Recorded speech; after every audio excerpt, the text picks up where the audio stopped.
President Richard Nixon called for a war on drugs in 1971, setting in motion a tough on crime policy agenda that continues to produce disastrous results today. Did you know every 25 seconds someone in America is arrested for possession of drugs? The number of Americans arrested for possession has tripled since 1980, reaching 1.3 million arrests per year in 2015, 6 times the number of arrests for drug sales. Not saying drugs are good, they are bad for you, but the American justice system should criminalize or decriminalize drugs. Sending drug users or anyone caught with drugs to jail should be changed. Those people should be sent to rehab so their issue can try and be fixed. Sending them to jail will not solve anything or better the situation. On February 1st, Oregon passed a law that ensures police can no longer arrest someone for possession of small amounts of heroin, meth, LSD, oxycodone, and other drugs as a ballot measure that decriminalized them. If we are talking about big amounts, then yes, send them to jail, because that's a problem.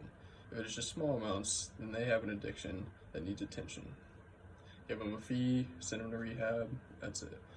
The war on drugs has been going on for 50 years, and the situation has only gotten worse. Notorious criminals such as Al Chapo, whose drug empire started in 1988 and is ongoing to this day, and Pablo Escobar, who brought an estimated 15 tons of cocaine into the United States in the 70s and 80s, and is said to have supplied America's 80% of America's cocaine during that time. These two have took advantage of secret ways, tunnels, whatever, into the United States to deliver all of these drugs to the people who use them. One of my close friends, who I saw as an older brother, had his best friend taken from him. His friend, who I'm going to call Person 1, was on drugs and thought his girlfriend, who will be known as Person 2, had OD'd. Since Person 1 thought Person 2 was dead, he made the decision to join her and ended his own life, right outside his family home while everyone was asleep.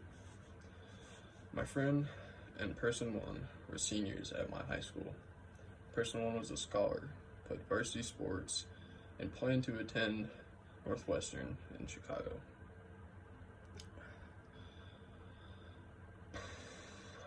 Person 1's death scarred my friend and all their close friends. They all made the bad decision to try drugs after his funeral to cope with the loss. All of them quit because it was bad, except for my friend. My friend stuck with it, and he carried it on until it started messing with him.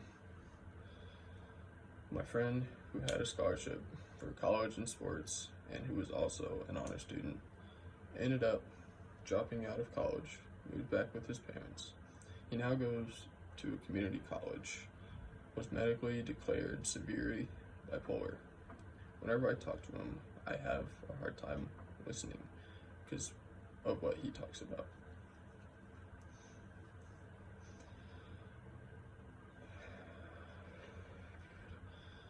I know he is speaking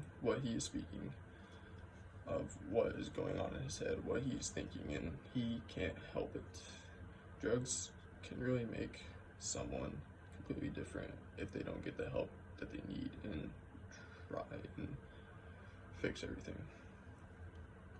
In conclusion, other states should follow what Oregon is doing and decriminalize small amounts of drugs.